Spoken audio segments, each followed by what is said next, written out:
নমস্কাৰ সকলোকে আমাৰ এটা ভিডিঅ'লৈ স্বাগতম জনালো মই হৈছো পবিত্ৰ বৰা আৰু আপোনালোকে চাই আছে ষ্টাডি উইথ পবিত্ৰ আমি যি আসাম পুলিচ এবিইউবিৰ বাবে ইম্পৰ্টেন্ট কোৱেশ্যনৰ এটা সিৰিজ ষ্টাৰ্ট কৰিছিল তাৰ আজি 9 নম্বৰ পাৰ্ট যদি আগৰ কেইটা চোৱা নাই তেন্তে সকলোৱে গৈ চাব আমি এটা প্লেলিষ্ট বনাই দিয়া আছে আসাম পুলিচ এবিইউবি বুলি গতিকে তাত গৈ সকলোৱে চাব পাৰিব আমি আজি ভিডিঅ'টো 30টা ইম্পৰ্টেন্ট কোৱেশ্যন লৈ আহিছো এনে ধৰণৰ কোৱেশ্যন আগৰ বছৰৰ সময়ত কোৱেশ্যনসমূহ অহা দেখা গৈছে গতিকে তেনেধৰণৰ কোৱেশ্যন লৈ আহিছো সকলো ভিডিঅ'টো শেষলৈকে চাব যিসকলে আমাৰ চেনেলটো এতিয়াও সাবস্ক্ৰাইব কৰা নাই সেইসকলে চেনেলটো সাবস্ক্ৰাইব কৰি বন্ধু বান্ধৱীৰ সৈতে শ্বেয়াৰ কৰি দিব তেন্তে বেছি দেৰি নকৰি কোৱেশ্যনসমূহৰ মাজলৈ যাব বিচাৰিছো আজি প্ৰথম কোৱেশ্যন সুধিছে প্ৰথম ভাৰতীয় মহিলা মুখ্যমন্ত্ৰী কোন আছিল প্ৰথম ভাৰতীয় মহিলা মুখ্যমন্ত্ৰীৰ কথা সুধিছে কোন আছিল ৰাইট এনসাৰটো হৈছে অপচন সি সুশ্ৰিতা কৃপালিনী তেখেত হৈছে প্ৰথম ভাৰতীয় মহিলা মুখ্যমন্ত্ৰী তেখেত ইউপিৰ আছিলে উত্তৰ প্ৰদেশৰ মুখ্যমন্ত্ৰী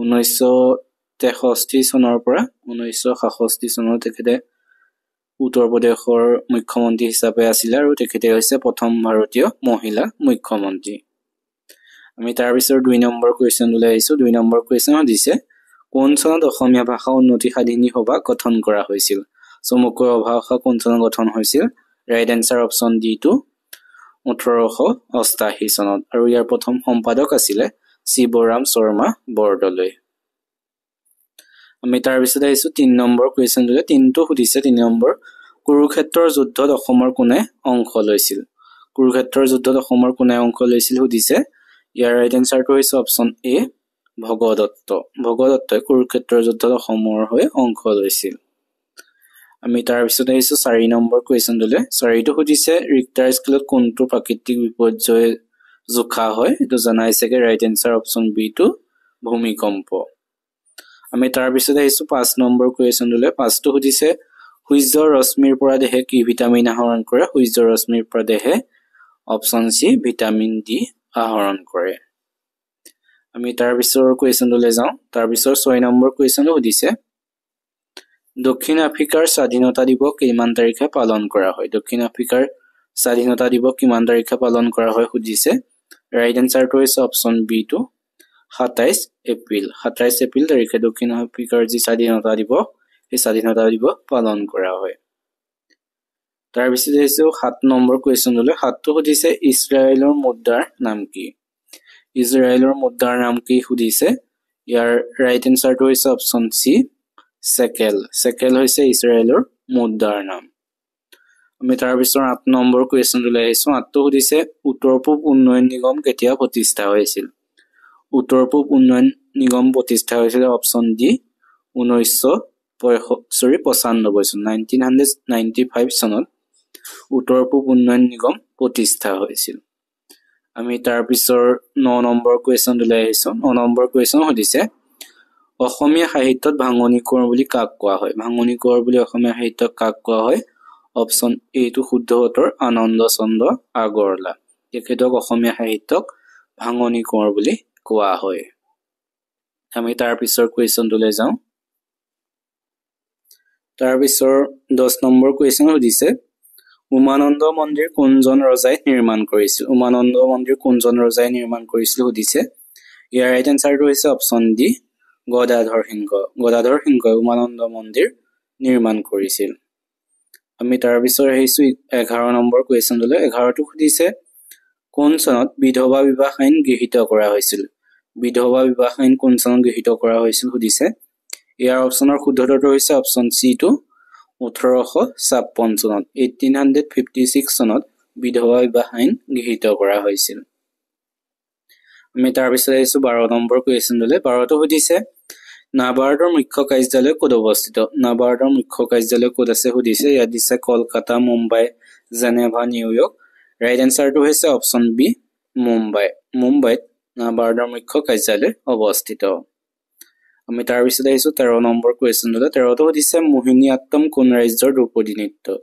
মোহিনীঅট্টম কোনখন ৰাজ্যৰ ধ্ৰুপদী নৃত্য সুধিছে ইয়াৰ ৰাইট এনসাৰটো হৈছে অপচন এ কেৰালাৰ এটি ধ্ৰুপদী নৃত্য হৈছে মোহিনীঅট্টম আমি তাৰ পিছত আহিছো 14 নম্বৰ কোৱেশ্যন লৈ 14টো সুধিছে কোন চনত শিলচৰ মেডিকেল কলেজ স্থাপন কৰা হৈছিল শিলচৰ মেডিকেল কলেজ কোন চনত স্থাপন হৈছিল অপচনৰ ৰাইট এনসাৰটো হৈছে অপচন ডি 1968 চনত 1968 চনত শিলচৰ মেডিকেল কলেজ স্থাপন হৈছিল। তাৰ পিছত আহিছো 15 নম্বৰ কুৱেশ্যন লৈ 15টো সুধিছে গোৱাৰ ৰাজধানী চহৰ কি? গোৱাৰ ৰাজধানী চহৰ কি সুধিছে? ৰাইট এনসাৰটো হৈছে অপচন এ পানাজী। পানাজী হৈছে গোৱাৰ ৰাজধানী চহৰ। আমি তাৰ পিছৰ কুৱেশ্যনটোলৈ যাওঁ। তাৰ পিছত আহিছো 16 নম্বৰ কুৱেশ্যনটোলৈ 16 নম্বৰ কুৱেশ্যন সুধিছে কামাখ্যা মন্দিৰ নিৰ্মাণ কৰা ৰজাজন কোন আছিল? কামাখ্যা মন্দিৰ কোনে নিৰ্মাণ কৰিছিল সুধিছে। অপচনৰ শুদ্ধ উত্তৰ হৈছে অপচন এ নৰকাসুৰ। নৰকাসুৰে কামাখ্যা মন্দিৰ নিৰ্মাণ কৰিছিল। তাৰ পিছত আহিছো 17 নম্বৰ কুৱেশ্যনলৈ 17 নম্বৰ কুৱেশ্যন সুধিছে এখন ৰাজ্যৰ প্ৰশাসনিক হৃদপিণ্ড বুলিলে কাক বুজা যায়? প্ৰশাসনিক হৃদপিণ্ড বুলি কাক কোৱা যায়? Option D two right answer সচিবালয়ক। আমি তাৰ পিছত আহিছো 18 নম্বৰ কুৱেশ্যনলৈ 18টো সুধিছে যোৰহাট চিকিৎসা মহাবিদ্যালয় কিমান চনত স্থাপন হৈছিল? যোৰহাট চিকিৎসা মহাবিদ্যালয় কিমান চনত স্থাপন হৈছিল সুধিছে। অপচনৰ শুদ্ধ উত্তৰ হৈছে অপচন চি টু 2009 চনত। 2009 চনত যোৰহাট চিকিৎসা মহাবিদ্যালয় স্থাপন হৈছিল। আমি তাৰ পিছত আহিছো 19 নম্বৰ কুৱেশ্যনলৈ 19টো সুধিছে তলত দিয়া কোনটো এটা গ্ৰীণ হাউচ গেছ? তলত দিয়া কোনটো এটা গ্ৰীণ হাউচ গেছ সুধিছে। ইয়াৰ ৰাইট এনসাৰটো হৈছে অপচন চি টু কাৰ্বন ডাই অক্সাইড। এইটো এটা গ্ৰীণ হাউচ গেছ। তাৰ পিছত আহিছো 20 নম্বৰ কুৱেশ্যনলৈ 20 নম্বৰ কুৱেশ্যন সুধিছে স্বাধীন ভাৰতৰ প্ৰথম প্ৰধানমন্ত্ৰী কোন আছিল? স্বাধীন ভাৰতৰ প্ৰথম প্ৰধানমন্ত্ৰী কোন আছিল সুধিছে। এইটো এটা ইজি কুৱেশ্যন, গতিকে ইয়াৰ উত্তৰটো কি হয় তোমালোকে কমেন্ট কৰিবা। ইয়াত দিছে জৱাহৰলাল নেহেৰু, বি আৰ আম্বেদকাৰ, গোপীনাথ বৰদলৈ, লাল বাহাদুৰ শাস্ত্ৰী। এই অপচন 4টাৰ ভিতৰত কোনজন স্বাধীন ভাৰতৰ প্ৰথম প্ৰধানমন্ত্ৰী আছিল সকলোৱে কমেন্ট কৰি জনাবা। তোমালোকে আজি ভিডিঅটো চাই কেনেকুৱা পাইছা সকলোৱে জনাবা। যিসকলে আমাৰ চেনেলটো এতিয়াও সাবস্ক্ৰাইব কৰা নাই সেইসকলে চেনেলটো সাবস্ক্ৰাইব কৰি বন্ধু বান্ধৱীৰ সৈতে শ্বেয়াৰ কৰি দিবা। আমি তাৰ পিছত আহিছো 21 নম্বৰ কুৱেশ্যনটোলৈ 21টো সুধিছে চাণক্য আন এটা নাম কি আছিল? চাণক্যৰ আন এটা নাম কি? Option B to Kautilya. চাণক্যৰ আন এটা নাম হৈছে কৌটিল্য। তাৰ পিছত আহিছো 22 নম্বৰ কুৱেশ্যনটোলৈ 22টো সুধিছে সন্তোষ ট্ৰফী তলৰ কোনটো খেলৰ সৈতে জড়িত? সন্তোষ ট্ৰফী কোনটো খেলৰ সৈতে জড়িত? অপচন এ ফুটবল। সন্তোষ ট্ৰফী ফুটবল খেলৰ সৈতে জড়িত।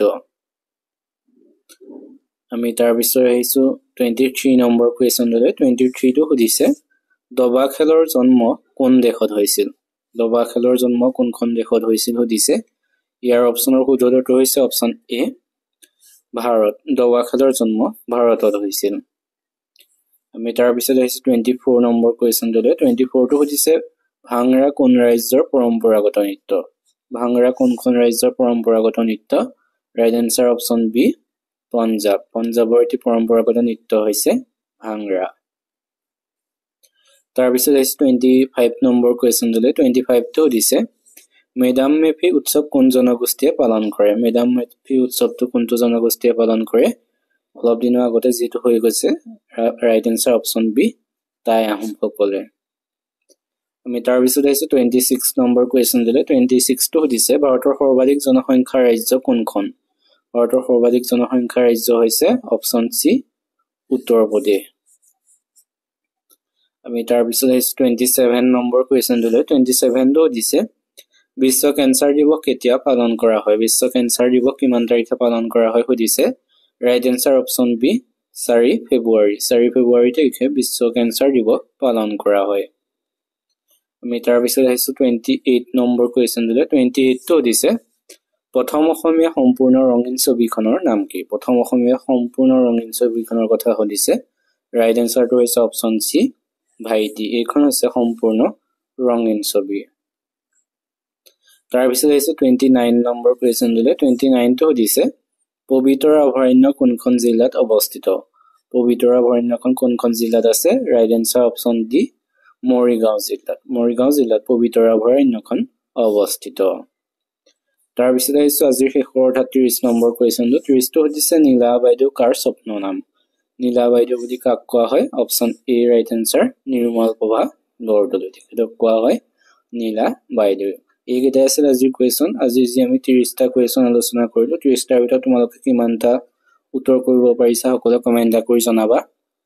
যিসকলে আমাৰ চেনেলটো এতিয়াও ছাবস্ক্ৰাইব কৰা নাই সেইসকলে চেনেলটো ছাবস্ক্ৰাইব কৰি বন্ধু বান্ধৱীৰ সৈতে শ্বেয়াৰ কৰি দিবা। তেন্তে আজিলৈ ভিডিঅ'টো ইমানে, ধন্যবাদ।